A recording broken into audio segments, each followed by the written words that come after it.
Chers amis, ça y est, après 2 mois de confinement, nous pourrons commencer à reprendre une vie à peu près normale.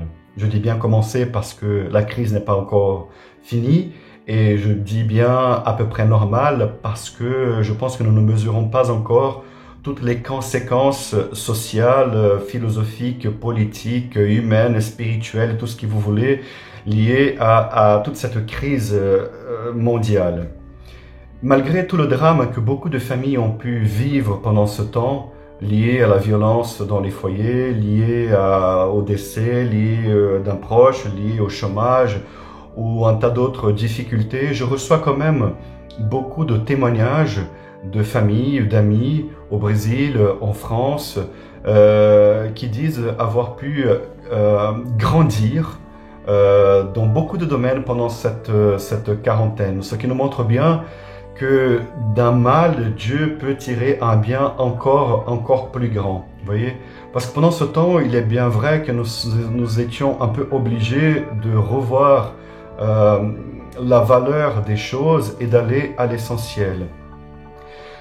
Pendant ce temps de quarantaine, ça ne servait pas à grand-chose d'avoir la plus belle voiture puisque on ne pouvait pas beaucoup quitter la maison. Ça ne servait pas d'avoir les plus beaux habits, un vêtement de marque, puisque nous devions rester à la maison. Ça ne servait pas grand-chose d'avoir de l'argent pour pouvoir aller s'amuser, puisque tout était fermé, et même les plages. Tout était fermé. Bars, restaurants, théâtre, cinéma.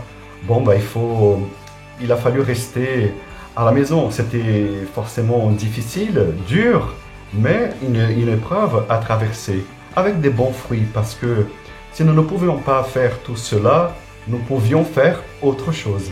Et ce que nous pouvions faire, c'est d'essayer de grandir dans une relation d'amour, de charité envers nos proches, envers nos amis, envers notre famille, par téléphone, essayer d'aider le voisin, la voisine, etc. Nous avons pu aussi grandir dans une relation plus intime, peut-être plus authentique avec le Seigneur, non pas lié aux choses extérieures, à un désir de montrer que je vais à l'église, etc. Mais non, mais je me rends compte que l'église est aussi chez moi, j'ai une église domestique et je dois la faire vivre. Vous voyez, ça me permet de rentrer dans une intimité plus grande avec le Seigneur, grâce souvent aux réseaux sociaux d'ailleurs, d'écouter des enseignements, etc., de faire de prières en famille. Tout cela a été, il me semble, très, très bénéfique. Et aussi, il nous restait d'attendre que ça passe et d'espérer, de faire confiance dans le Seigneur qui conduit toutes choses. Ça, c'était pendant la quarantaine. Et désormais, la question pour le désormais est très importante. Désormais, nous devons continuer de grandir dans tous ces domaines que nous avons appris à être meilleurs, voilà, en famille, entre amis, dans la foi, etc. Et nous devons donc continuer dans cette belle lancée. Et je dirais, nous devons surtout désormais revoir un peu toutes nos excuses pour ne pas exercer la charité, pour ne pas être proche des autres, pour ne pas faire le bien, revoir nos excuses pour ne pas aller à l'église, pour ne pas nous confesser, pour ne pas aller à la messe, pour ne pas faire une formation.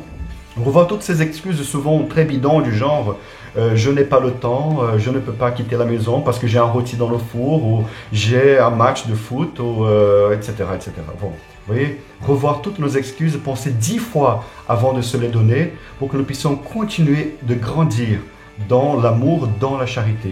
Et je vous laisse un verset qui me semble très, très pertinent pour ce temps. Deuxième lettre aux Corinthiens, chapitre 4, verset 16. C'est pourquoi nous ne perdons pas courage, et même si en nous l'homme extérieur va vers sa ruine, l'homme intérieur se renouvelle de jour en jour. Et bien que le Seigneur nous aide à être renouvelés de jour en jour par l'action du Saint-Esprit. Amen.